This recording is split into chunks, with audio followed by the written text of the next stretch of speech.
Dr. Gerson, Dr. Kelley, Dr. Sebi, and many other cancer doctors have used plant-based diets in their cancer remission protocols. Is that a reason to go plant-based? Hey, this is Josh from Vitality Maximize. You can find us on YouTube, Odyssey, Telegram, Facebook, and Instagram for insightful content to help you navigate and maximize your health and wellness journey. So, I've been in many groups, whether it's on Facebook, on Reddit, and Telegram, where there are advocates of plant based diets that say that this diet is the best diet because they heal cancer. It helps heal cancer, they say. According to them, they've never heard of a cancer survivor eat a lot of meats and animal products generally. Um, there are a few doctors, such as Dr. Gerson and Dr. Kelley, who I highly respect their contributions in some form. Ironically, they were mostly known for being plant-based advocates, and their specialty has to do with cancer remission. So we'll start with Dr. Gerson. If you want to learn more about him, you can read his book, A Cancer Therapy Results from 50 Cases. To just give a general synopsis of Dr. Gerson, he believed that cancer is caused by the imbalance of sodium and potassium in the cells. He thought that that with those with cancer, there was too much potassium leaving the cell, and the cell was basically dead. Just for your information, potassium is a mostly intracellular mineral, and governs a lot of the processes that happen within the cell.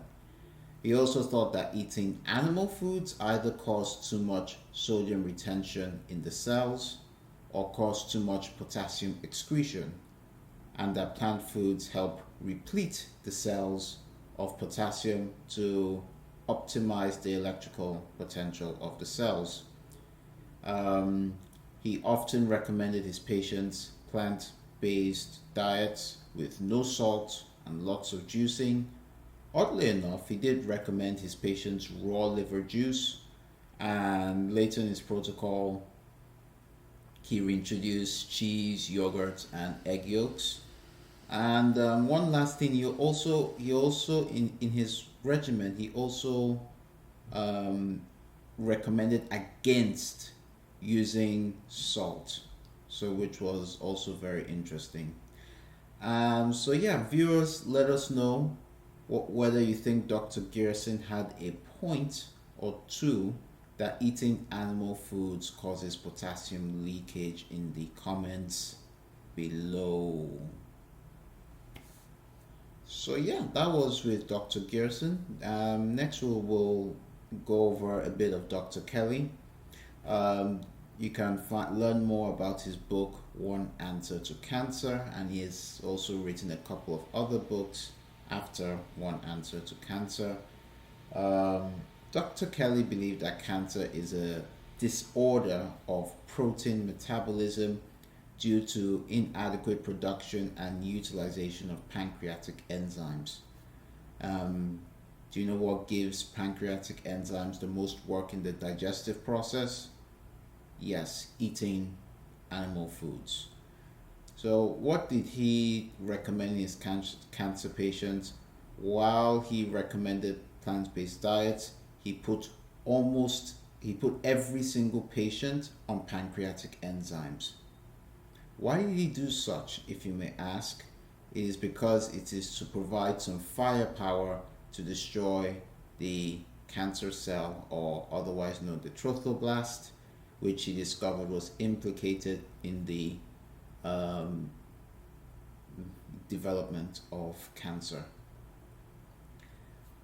Ironically enough, Dr. Kelley did say or did indicate that eating meat causes cancer because it overtasks the pancreatic enzymes, which should be used to digest cancer cells.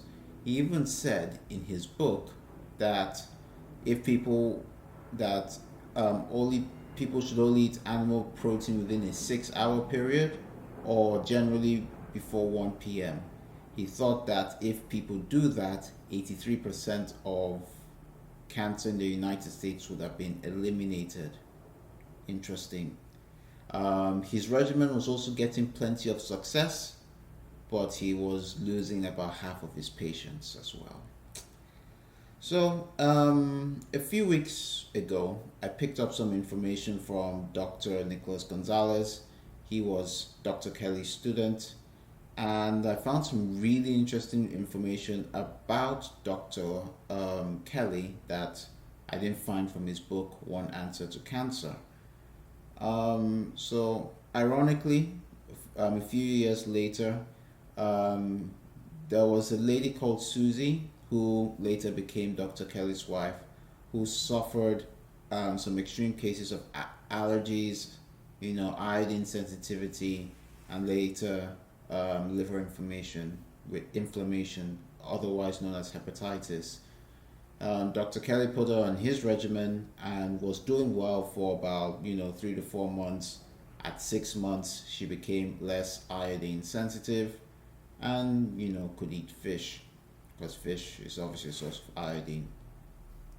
About a year later, Susie was becoming sick again. This time she was getting fatigue, fever, chills, and Dr. Kelley suggested that she stays on the program. So, the plant-based regimen was making her feel worse, and she began to react to every food she ate, even including the raw vegetables. Dr. Kelley tried everything within his persona, being whether it's to increase the food or increase the vegetables or change proportion of the nutrients he recommended and everything else, but she was still getting worse. 2 months of of dietary manipulation, Susie crashed, and she even ended up in a semi comatose, which was very unfortunate. What Dr. Kelley then thought of was to, give her meat. And he gave her meat, and after 2 hours of eating some raw meat, she was sitting up in bed, and within 2 weeks, she got stronger and stronger. He said this, and I quote, "I can't believe, a humble dentist from Texas that I'm the first person in the history of the world to realize that there was a subcategory of human beings that not only needs meat but thrives on it. I simply don't get it." The moral of the story is Dr. Kelley had to adapt his style and his dietary regimen. He learned about the role of the autonomic nervous system in health and disease and used the work of Melvin Page. A student of his, Dr. Nicholas Gonzalez, has put forth the work of Dr. Kelley, both his successes and learned from his mistakes, and was well respected within the natural health space. Unfortunately, in about 2014, 2015, he passed away. My strongest condolences to Dr. Gonzalez. As far as I know, from what Dr. Gonzalez was doing at the time, I didn't think he put any of his cancer patients on 100% plant-based diet. He did include a small amount of animal proteins. So as we conclude, I'm going to just circle back the question again. Is there a reason to eat plant-based diets or continue with plant-based diets because cancer doctors use them in their regimen?